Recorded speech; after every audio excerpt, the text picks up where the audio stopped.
ꯃꯊꯛꯇ ꯀꯔꯤꯒꯨꯝꯕ ꯈꯔ ꯁꯦꯝꯗꯣꯛꯆꯒꯦ ꯑꯩꯈꯣꯏ ꯃꯌꯥꯡ ꯏꯝꯐꯥꯜ ꯕꯦꯡꯒꯂꯨꯔꯨꯗ ꯊꯣꯛꯂꯤꯕ ꯇꯥꯡ 12 ꯃꯦꯒꯤ ꯉꯔꯥꯡ ꯅꯨꯃꯤꯗꯥꯡ ꯑꯁꯤ ꯑꯩꯈꯣꯏ ꯃꯌꯥꯡ ꯏꯝꯐꯥꯜ ꯕꯦꯡꯒꯂꯨꯔꯨꯗ ꯃꯅꯤꯄꯨꯔ ꯃꯨꯁꯂꯤꯝ ꯋꯦꯜꯐꯤꯌꯔ ꯑꯣꯔꯒꯅꯥꯏꯖꯦꯁꯟꯒꯤ ꯇꯤꯝ ꯑꯃꯗꯤ ꯕꯦꯡꯒꯂꯨꯔꯨ ꯖꯃꯤꯌꯥꯇꯨꯜ ꯎꯂꯃꯥꯒꯤ ꯃꯌꯥꯡ ꯏꯝꯐꯥꯜ ꯄꯨꯂꯤꯁ ꯁ꯭ꯇꯦꯁꯟꯒꯤ ꯇꯤꯝ ꯌꯥꯎꯅ ꯂꯣꯛꯗꯥꯎꯟ ꯀꯔꯐ꯭ꯌꯨ ꯀꯣꯚꯤꯗ-19 ꯃꯔꯤ ꯂꯩꯅꯕ ꯂꯣꯛꯗꯥꯎꯟ ꯀꯔꯐ꯭ꯌꯨ ꯊꯝꯕ ꯑꯁꯤꯒꯤ ꯑꯩꯈꯣꯏꯒꯤ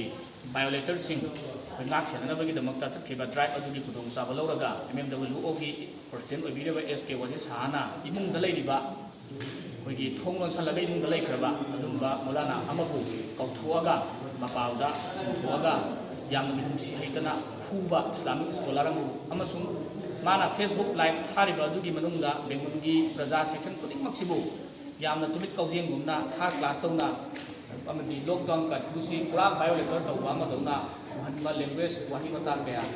ꯌꯥꯎꯕ ꯑꯗꯨꯅ ꯃꯔꯝ ꯑꯣꯏꯔꯒ ꯉꯁꯤ ꯇꯥꯡ 16 2021ꯒꯤ ꯅꯨꯡꯊꯤꯜꯒꯤ ꯄꯨꯡ 2 ꯇꯥꯕ ꯃꯇꯝꯗ ꯃꯌꯥꯡ ꯏꯝꯐꯥꯜ ꯕꯦꯡꯒꯣꯜ ꯌꯥꯡꯕꯤꯗꯒꯤꯅ ꯋꯥꯡꯕꯜ ꯐꯥꯎꯕꯗ ꯂꯩꯔꯤꯕ ꯀ꯭ꯂꯕ ꯑꯣꯔꯒꯅꯥꯏꯖꯦꯁꯟꯁꯤꯡ ꯑꯦꯁꯣꯁꯤꯌꯦꯁꯟꯁꯤꯡ ꯀꯝꯃꯤꯇꯤ ꯑꯃꯗꯤ ꯌꯨꯅꯤꯌꯟ ꯄꯕ꯭ꯂꯤꯛ ꯁꯦꯛꯁꯟꯁꯤꯡꯒꯤ ꯒꯣꯔꯃꯦꯟꯠꯅ ꯊꯝꯃꯤꯕ SOP ꯉꯥꯛꯇꯨꯅ ꯃꯤꯐꯝ ꯑꯃ ꯄꯥꯡꯊꯣꯛꯂꯕ ꯃꯇꯨꯡꯗ ꯋꯥꯔꯦꯞ ꯂꯧꯖꯔꯦ ꯍꯥꯏꯔꯤꯕ ꯋꯥꯔꯦꯞꯁꯤꯡ ꯑꯗꯨꯗꯤ ꯃꯔꯨꯑꯣꯏꯅ GOVT ꯁꯍꯥꯅ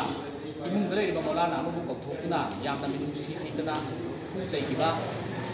मौलाना हिजुदिना नाले हाइना सिंगदोकदबनी पुंग 14 की मनुंगदा बेंगुल प्रजा यावना करिगुंबा सिंगदोक्तब तारगदी पुंग 14 की मनुंगदा सिंगदोक्तब तारगदी